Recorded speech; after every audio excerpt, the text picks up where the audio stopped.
Hey everyone, my name is Jenna Martinez, and the speech I chose is The Mandela Effect, Evidence of False Memories or Something Else. Introduction to the Mandela Effect. Can you imagine vividly remembering a historical event or a pop culture moment only to discover that that memory contradicts its reality? Well, this phenomenon is called the Mandela Effect. The Mandela Effect, which was founded by paranormal researcher Fiona Broome in 2010. This is when she vividly remembered that South African leader Nelson Mandela had died in 1980 despite being alive at the moment. And this was written by Fiona Broome in 2010 in an article called The Mandela Effect. And this is a picture of Nelson Mandela, for anybody who doesn't know. So what is the Mandela effect? It is a false memory that occurs when a large group of people share the same memory or specific event. While often attributed to faulty memory, the persistent and widespread nature of certain said Mandela effect examples warrant further investigation into alternative explanations.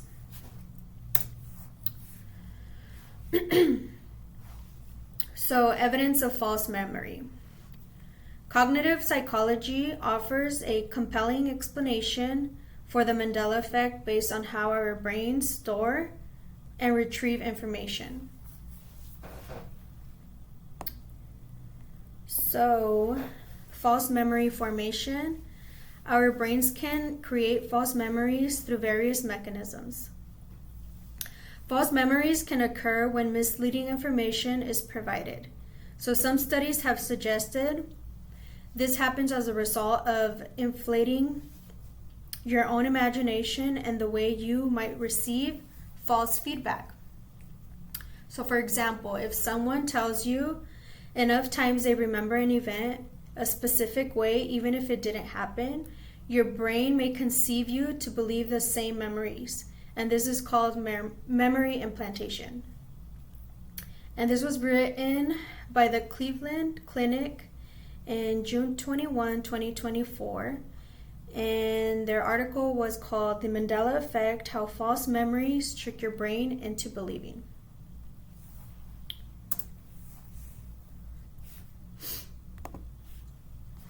Another possible theory is schema theory. So, psychologists use this explanation for the Mandela effect, and it is called schema theory, which suggests that we organize information into mental frameworks called schemas. These schemas, based on our prior knowledge and experiences, can influence how we encode and recall memories, often adding to attributions of what we might remember.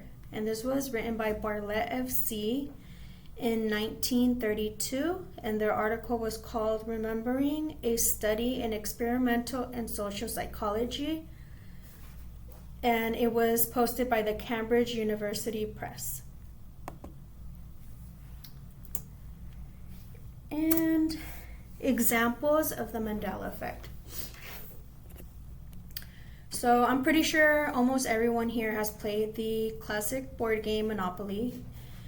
And if I were to ask each and every one of you guys to describe the Monopoly man, would you guys remember him with the monocle or without the monocle? I know he has the top hat, a cane, but a lot of people do say that he had a monocle, but in reality he really didn't. There's also similar things that people recall. So there's the cartoon series Looney Tunes, the show The Berenstain Bears, and the famous or the classic line by Darth Vader, where he says, "Luke, I am your father."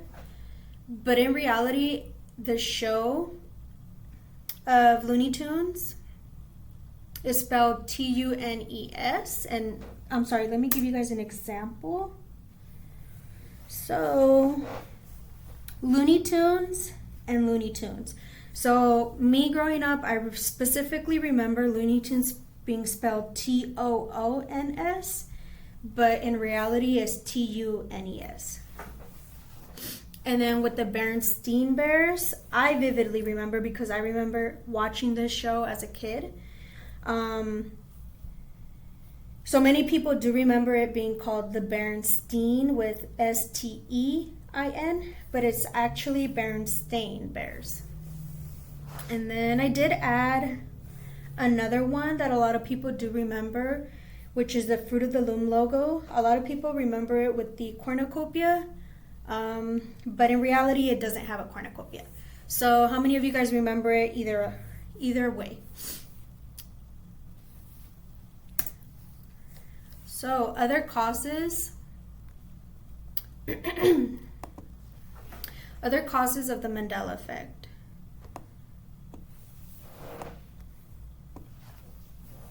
So some studies argue it is a cause of some kind of glitch in the matrix, going into connections between the Mandela effect, simulation theory, and parallel worlds. Others still maintain it is a classic example of false memory, just a very large and inexplicable level. But as it stands, the Mandela effect seems to be one of the quirks of the mind science just still can't explain.